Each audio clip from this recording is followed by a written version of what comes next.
দেখুন, আজকের ভিডিওতে আমি ইন্ডাকশন মোটরের টর্ক ইকুয়েশন সম্পর্কে আলোচনা করব। এটা অবশ্যই টর্ক ইকুয়েশনের পার্ট 2। আগের ভিডিওতেও আমি টর্ক ইকুয়েশন সম্পর্কে আলোচনা করেছি, সেটা ছিল আমাদের থেভেনিন ইকুইভ্যালেন্টের সাহায্য নিয়ে। এবং থেভেনিন ইকুইভ্যালেন্ট নিয়ে আমাদের মেইনলি এই ইকুয়েশনগুলো ডিরাইভ করছে চ্যাপম্যানের বইতে মেইনলি থেভেনিন ইকুইভ্যালেন্ট দিয়ে দেওয়া, এবং থেরেজার বইতে কিন্তু আরেক সিস্টেমের টর্ক ইকুয়েশন আনা। তো আমি অবশ্যই দুইটাই করাবো, কারণ দুইটা বই কিন্তু আপনাদের জন্য মানে দুটো বই কিন্তু আপনাদের পড়তে হবে। তো সেই কারণে আমি থেরেজার বই থেকে এটাও আমি আজকে পড়াবো।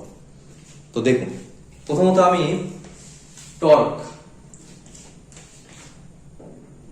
টর্ক সমান আমরা কি জানি? Simply P divided by omega. এটা মনে হয় আমরা সবাই জানি, পি ডিভাইডেড বাই ওমেগা। অর্থাৎ পাওয়ারকে যদি আমি অ্যাঙ্গুলার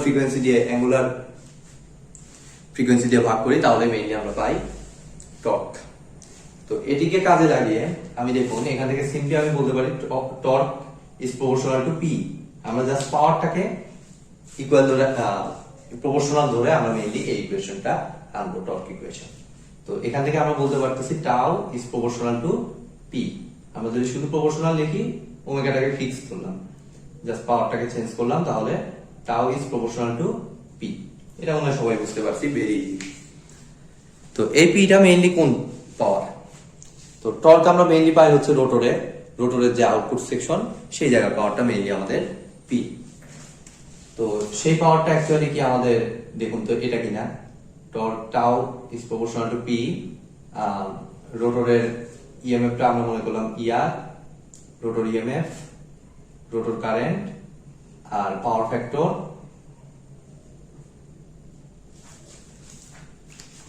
দেখুন, জাস্ট পি ইকুয়াল টু আমাদের ভিআই কস থিটা, এই ফর্মুলা ইউজ করছি। এখানে যেহেতু আমাদের ইনডিউসড ইএমএফটা ইআর, সেই জন্য আমাদের মেইনলি ইআর ইউজ করছি, ER IR cos phi two, very simple.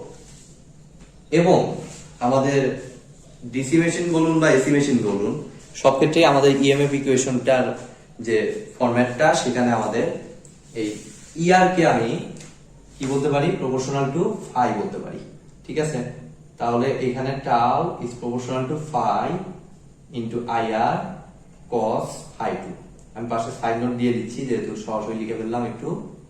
যেহেতু ইআর ইএমএফটা আমাদের ফ্লাক্স, ম্যাগনেটিক যে ফ্লাক্সটা, ম্যাগনেটিক ফ্লাক্স যত বেশি হবে, আমাদের ইএমএফ তত বেশি জেনারেট হবে, ঠিক আছে? এটা আমরা ইএমএফ ইকুয়েশন থেকেও জানি। প্রায় সব ধরনের ডিসি মেশিন বা এসি মেশিনের ক্ষেত্রে ইএমএফ ইকুয়েশনটা অলমোস্ট একই থাকে। সেই ইকুয়েশনটা থেকে আমরা এই রোটর ইএমএফ এবং ফ্লাক্সকে প্রপোর্শনাল বলতে পারি, ঠিক আছে?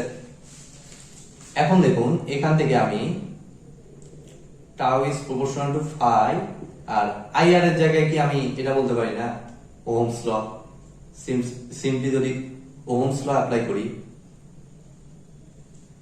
আইআর হচ্ছে রোটর কারেন্ট, তাহলে রোটর কারেন্ট সমান rotor voltage divided by rotor impedance, simple.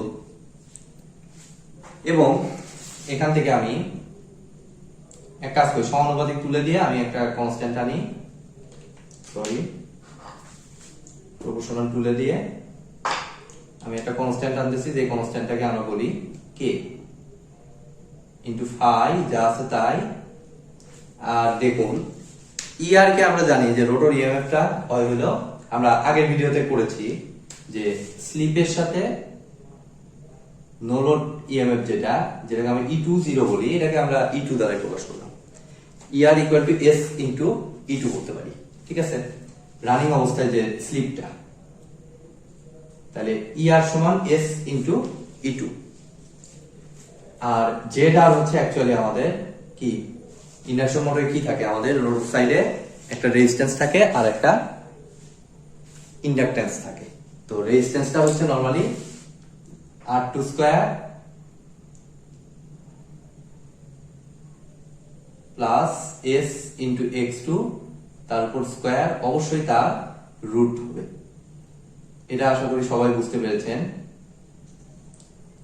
যে আমাদের সিম্পলি জেড আর রোটর সাইডে এরকম একটা রেজিস্ট্যান্স, এরকম একটা ইন্ডাকট্যান্স থাকে।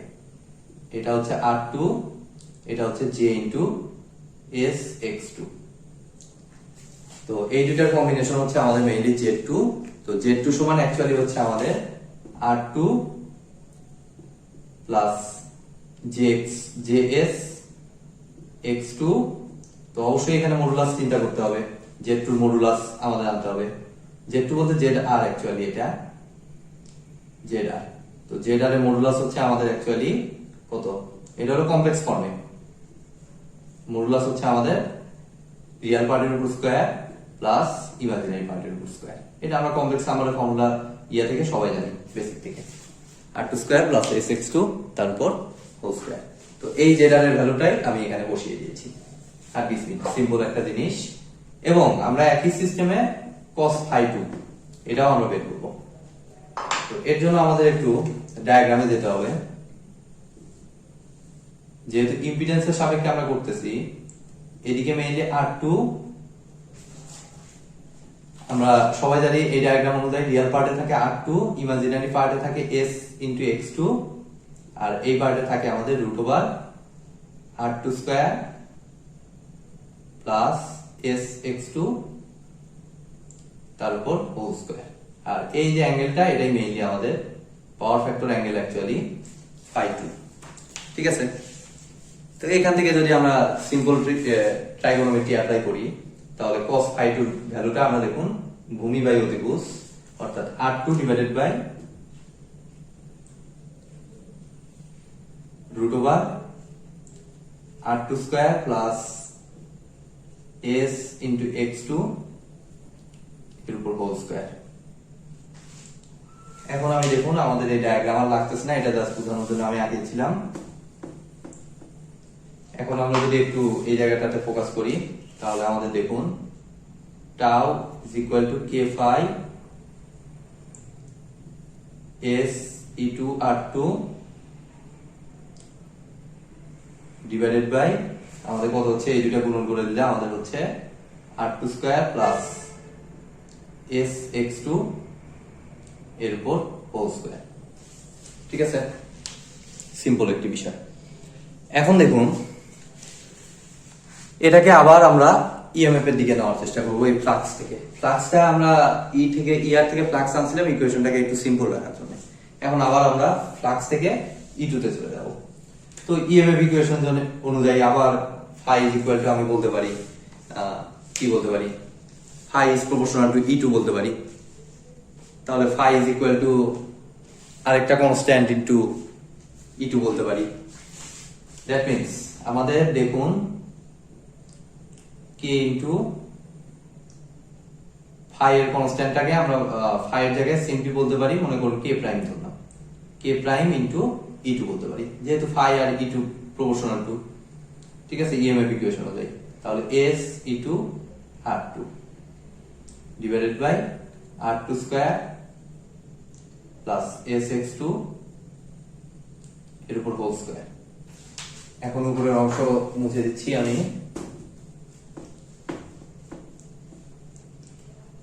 এখন k আর k প্রাইম মিলে আরেকটা নতুন কনস্ট্যান্ট আমরা মনে করি, সেটা k1 টাউ ইকুয়াল টু, তাহলে আসতেছে k1 S E2 square R2 E2 square R2 divided by আমাদের কত R2 স্কয়ার প্লাস SX2 এর উপর হোল স্কয়ার। এটা হলো আমাদের টর্ক ইকুয়েশন। কিন্তু শুধুমাত্র টর্ক ইকুয়েশন করলে হবে না, আমাদের এরপর স্টার্টিং টর্ক, ম্যাক্সিমাম টর্ক এগুলো আমার হিসাব করতে হবে। তো সেটাই আমি এখন আলোচনা করব, কিভাবে স্টার্টিং টর্ক এবং ম্যাক্সিমাম টর্ক হিসাব করবেন। তো তার জন্য দেখুন এগুলো মুছে দিচ্ছি, এগুলো আর লাগবে না। আমাদের ফার্স্ট অফ অল যে বিষয়টা মনে রাখতে হবে যে স্টার্টিং টর্ক। তো ইন্ডাকশন মোটরে স্টার্টিং টর্কের সময় কন্ডিশন থাকে। স্টার্টিং টর্ক বলতে অ্যাকচুয়ালি একদম শুরুতে যে শুরুর ক্ষেত্রে যে ঘটনাটা ঘটে, শুরুর ক্ষেত্রে কি পরিমাণ টর্ক পায় সেটাই। তো একদম শুরুতে দেখুন আমার স্লিপের ভ্যালুটা কত হয়, আমরা কি জানি slip S equal to NS minus n divided by ns। তো আপনি যখন মোটরে 3 ফেজ বা সিঙ্গেল ফেজ যে পাওয়ারই দিন, মোটরটার রোটেটিং ম্যাগনেটিক ফিল্ডটা আমাদের সিনক্রোনাস স্পিডে ঘুরবে। বাট একদম শুরুতে পাওয়ার দেওয়ার সাথে সাথে ইনস্ট্যান্ট কি রোটরটা পাওয়ার পাবে? সাথে সাথে কিন্তু অবশ্যই পাওয়ার পাবে না, কারণ ডিসি রোটরে কোনো কিন্তু পার্মানেন্ট ম্যাগনেট নেই। অর্থাৎ একদম শুরুর ইনস্ট্যান্ট মুহূর্তে কিন্তু রোটরের স্পিড 0। সময়ের সাথে সাথে আস্তে আস্তে স্পিডটা বাড়বে, ঠিক আছে, বেড়ে একটা পর্যায়ে ফিক্সড হয়ে যাবে। একটা ফ্যান যখন চালু হয়, শুরুতেই কি ফ্যানটা ঘুরে? প্রথমে কি হয়? আস্তে আস্তে স্পিডটা বাড়ে, তারপরে একটা স্পিডে যায় ফিক্স হয়ে যায়, ঠিক আছে। এটা হলো আমাদের মোটরের কার্যনীতি, ঠিক আছে। বাট রোটরের স্টেটরের রোটেটিং ম্যাগনেটিক ফিল্ড যেটা, এটা কিন্তু সবসময় সিনক্রোনাস স্পিড অর্থাৎ ফিক্স স্পিডে ঘুরতে থাকে, সেটা শুরুর মুহূর্তে হোক বা অন্য যে কোনো মুহূর্তে হোক, ঠিক আছে। অর্থাৎ আমার মেইন কথা হলো একদম শুরুর মুহূর্তে এই এন এর ভ্যালুটা হয় হলো 0। অর্থাৎ আমি স্টার্টিং মুভমেন্টে এটা হলো এস স্টার্টিং করলাম আমি এসটি, তাহলে এটা হবে 0, এটা এনএস। তাহলে NS divided by NS equal to আমাদের স্লিপটা হচ্ছে 1। অর্থাৎ একদম শুরুর মুহূর্তে আমরা মেইনলি স্লিপটা পাবো হলো 1, ঠিক আছে। আশা করি এটা আপনারা বুঝতে পেরেছেন। তো সেই লজিকটা কাজে লাগিয়ে আমরা জাস্ট যে ইকুয়েশনটা টর্কের ইকুয়েশন পাইলাম, সেখানে এস এর জায়গায় আমরা বসিয়ে দেব 1, তাহলে আমরা পেয়ে যাব টাউ স্টার্টিং। তাহলে k1 ইন্টু 1 ইন্টু এস এর জায়গায় 1 বসিয়ে দিলাম, e2 square r2 divided by r2 square plus sx2 এর উপর হোল স্কয়ার। আশা করি আপনারা বুঝতে পেরেছেন, ঠিক আছে। এবং এটা 1 নম্বর ইকুয়েশন দিয়ে রাখলাম, কারণ এরপরে আবার ম্যাক্সিমাম টর্ক হিসাব করব। তারপরে এই স্টার্টিং টর্ক এবং ম্যাক্সিমাম টর্কের মধ্যে একটা ইকুয়েশন বিল্ড আপ করে আজকে ভিডিও শেষ করব, যেটা আপনাদের ম্যাথে অনেক বেশি কাজে লাগবে। সেগুলোরই বিস্তারিতের জন্য আমি ক্লাসটা একটু বড় হয়ে যাচ্ছে আর কিছু না। তো এবার আমরা দেখুন স্টার্টিং টর্ক যেহেতু পাইলাম, এবার ম্যাক্সিমাম টর্কটা কিভাবে হিসাব করতে পারি। তো এটার জন্য আমরা এইচএসসি ম্যাথ ডিফারেন্সিয়েশনে হেল্প নেব। আমরা জানি যে ডিফারেন্সিয়েশনে আমাদের ম্যাক্সিমাম মিনিমা বা বাংলায় গুরুমান লঘুমানের কন্ডিশন অনুযায়ী এই ম্যাক্সিমাম বা মিনিমাম পজিশনের জন্য আমাদের যে ফাংশনটা আছে সেটা ডেরিভেটিভের মানটা হয় 0, বা একবার ডিফারেন্সিয়েশন করলে সেই ভ্যালুটা আসে 0। তো আমি যে কাজটা করব, এই যে টর্ক ইকুয়েশন এটাকে আমি একবার ডিফারেন্সিয়েশন করে দেব, অর্থাৎ ম্যাক্সিমাম টর্ক হিসাব করার জন্য। তো তার জন্য আমার কি করতে হবে, এখানে ডি টাউ ম্যাক্স, অবশ্যই টাউ ম্যাক্স লিখবো, ডিভাইডেড বাই আমাদের কত, কার সাপেক্ষে ডিফারেন্সিয়েশন করব, স্লিপের সাপেক্ষে, যেহেতু স্লিপটা একটা ভেরিয়েবল আর গুলো তো কনস্ট্যান্ট সব। তো স্লিপের সাপেক্ষে ডিফারেন্সিয়েশন করলে আমাদের নিচের পার্টের উপর ফর্মুলা অনুযায়ী আমাদের r2 স্কয়ার প্লাস sx2 এর উপর হোল স্কয়ার ইনটু, এটার উপর হোল স্কয়ার আছে, সিম্পলি u বাই v এর ফর্মুলা অ্যাপ্লাই করতেছি, যেহেতু উপরেও s চলক নিচেও s চলক, তাহলে ভাগ হিসেবে আছে মানে u বাই v অ্যাপ্লাই করতে হবে। এবং তাহলে উপরে আসতেছে নিচের পার্ট হুবহু r2 স্কয়ার প্লাস sx2 এর উপর হোল স্কয়ার ইনটু উপরেরটাকে ডিফারেন্সিয়েশন করলে আমাদের আসে k1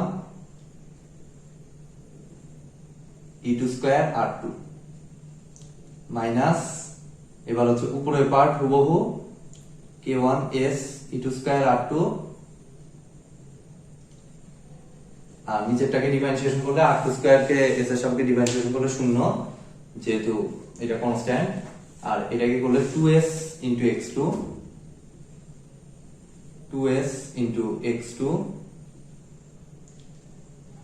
into আমাদের কত আসতেছে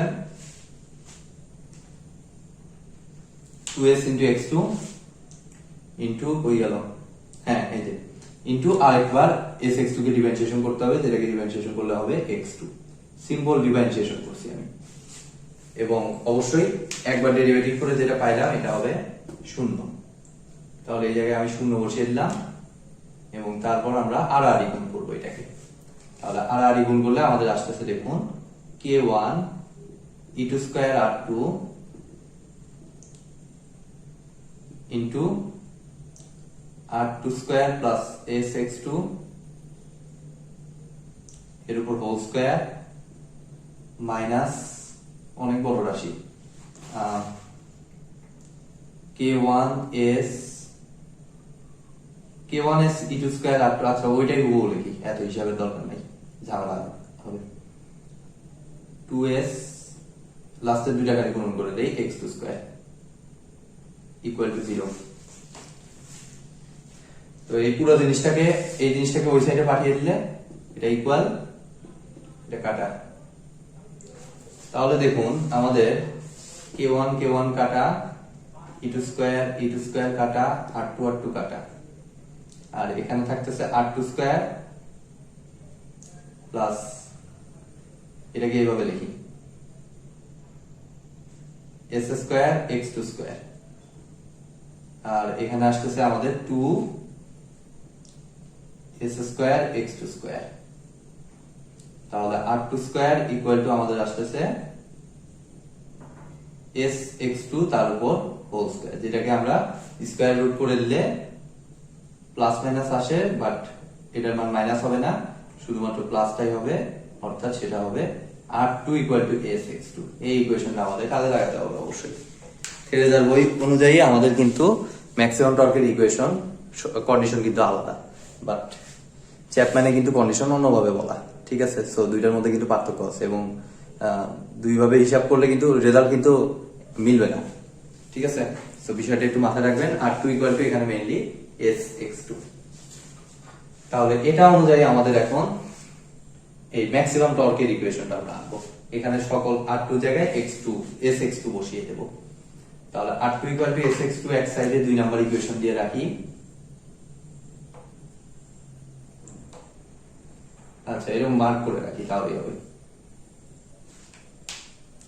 আর এতটুকু আমরা মুছে দেই, আমাদের টি এস টির ইকুয়েশনটা লাগবে এবং টি ম্যাক্স এর ইকুয়েশনটা এখন বের করব। তো টর্ক ম্যাক্সিমামের ইকুয়েশন তাহলে হবে এই, এটা থেকে যদি আমরা টর্ক ম্যাক্সিমাম ডিরাইভ করতে চাই তাহলে দেখুন k1 s e2 স্কয়ার আর r2 জায়গায় কি বসাবো s into x2, যেহেতু আমরা ম্যাক্সিমাম টর্ক হিসাব করতেছি, ডিভাইডেড বাই আমাদের হচ্ছে, সরি আমি আন্তরিকভাবে দুঃখিত যে এখানে জাস্ট স্টার্টিং টর্ক হিসাব করার সময় আমি এস এর এই জায়গার এস এর ভ্যালুটা আমি বসাই নাই, আমি আন্তরিকভাবে দুঃখিত, অনেক সময় ভুল হয়ে যায়, আপনার ক্ষমাসুলভ দৃষ্টিতে দেখবেন। এখানে হবে x2 এর উপর স্কয়ার, আমি এইমাত্র খেয়াল করলাম, এটা অবশ্যই একটা বড় ভুল, আপনারা অবশ্যই এই টাইপের ভুল করবেন না।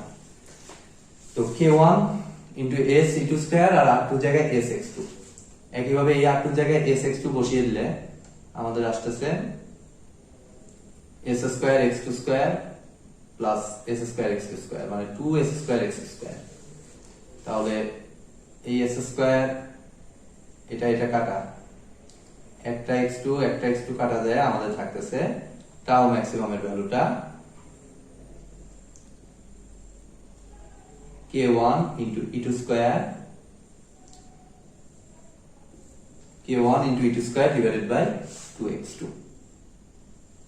তো আপনারা যে কাজটা, এটা কিন্তু আমাদের ইয়ার জন্য লাগবে, ম্যাথের জন্য আমাদের লাগবে টাও ম্যাক্সিমাম, তো একটু চর্চার মাধ্যমে এগুলো একটু আয়ত্ত করার চেষ্টা করবেন। তো এখন হচ্ছে ফাইনাল হিসাব, সেটা হলো, আচ্ছা তার জন্য এই বক্স কেটে দিই আমি। ফাইনাল হিসাবটা হচ্ছে টাও স্টার্টিং এবং টাও ম্যাক্সিমামের মধ্যে একটা রিলেশন আনতে হবে, এই ফর্মুলাটা বেশি মুখস্থ রাখতে হয়। তাহলে যে কাজটা করব আমরা 1 ডিভাইডেড বাই 2 করব,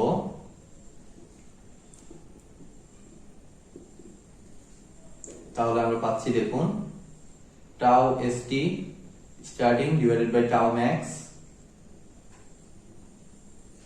ইকুয়াল টু আমাদের দেখুন এখানে k1 e2 square r2 divided by r2 square plus s x2 এর উপর হোল স্কয়ার ডিভাইডেড বাই এটা, মানে এটা উল্টায় যাবে, 2x2 উপরে চলে যাবে আর নিচে k1 into e2 স্কয়ার। তাহলে আমরা যদি এখান থেকে একটু হিসাব করি, কোনো কিছু কি কাটাকাটি যায়? আমাদের k1 কাটা যায়, e2 স্কয়ার কাটা যায়। তাহলে আমরা এখন উপরের লাইনগুলো আর লাগতেছে না। আপনারা এই ইকুয়েশনটা অবশ্যই মাথায় রাখতে হবে, বাদ বাকি ইকুয়েশনগুলো একটু সেভাবে আনতে হবে।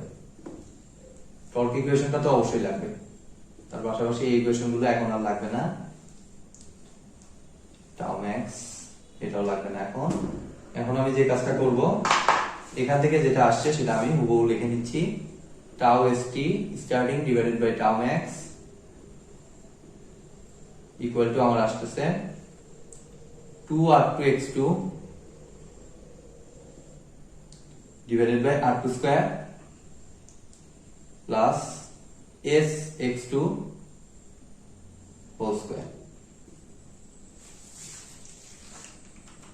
নাকি আবার ভুল করলাম? আমি আবার ভুল করছি। দেখুন আমি আবার এই s এর ভ্যালু বসাইছি, এটা তো আমাদের অনেক বড় একটা ভুল হয়ে যাচ্ছে। এটা তো s হবে না, যেহেতু এটা স্টার্টিং কন্ডিশন এরিয়া, স্টার্টিং কন্ডিশনে s এর ভ্যালু 1। তাহলে এখন আমি কিভাবে হিসাব করব? জাস্ট আচ্ছা এই ব্র্যাকেটটাও তুলে দেই, কনফিউশন তৈরি করবে শুধু শুধু। x2 square.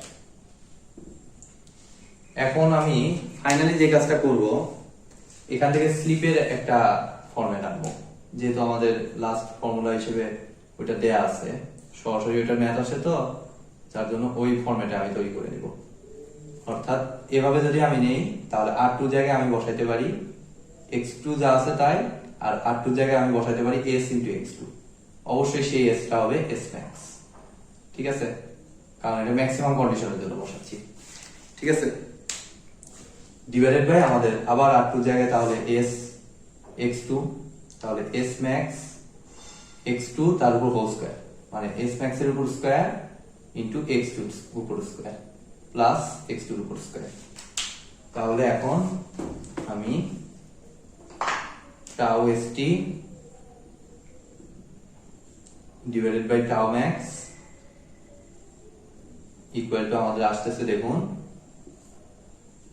2s max into x2 square, আর নিচের থেকে x2 স্কয়ারটা আমরা কমন দিয়ে নিতে পারি, তাহলে আমাদের আসতেছে 1 প্লাস s max এর উপর স্কয়ার। তাহলে x2 স্কয়ার কাটা ফাইনাল ফর্মুলা হচ্ছে আমাদের টাউ st আর স্লিপের মধ্যে, ম্যাক্সিমাম স্লিপের মধ্যে একটা সম্পর্ক। আর স্টার্টিং অবস্থায় স্লিপ এখানে ইকুয়েশনে আসেনি, কারণ স্টার্টিং অবস্থায় স্লিপটা হচ্ছে 1। তাহলে 1 প্লাস s max এর উপর স্কয়ার। এটা হচ্ছে আমাদের ম্যাথের জন্য খুবই বিস্তরভাবে লাগবে এই ইকুয়েশনটা, এজন্য আমি মেইনলি এই ইকুয়েশনটা ডিরাইভ করলাম একদম ডিটেইলসে। সরাসরি দেখা যায় যে মনে থাকে না, এইভাবে ডিরাইভ করে আপনারা পড়লে অবশ্যই এটা মনে থাকবেই। তো আজকের মতো ভিডিওটি এ পর্যন্তই। ভিডিওটি যদি ভালো লেগে থাকে অবশ্যই ভিডিওতে একটি লাইক দিবেন, বন্ধুদের সাথে বেশি বেশি শেয়ার করবেন, আর চ্যানেলে নতুন হয়ে থাকলে অবশ্যই চ্যানেলটি সাবস্ক্রাইব করবেন। ধন্যবাদ।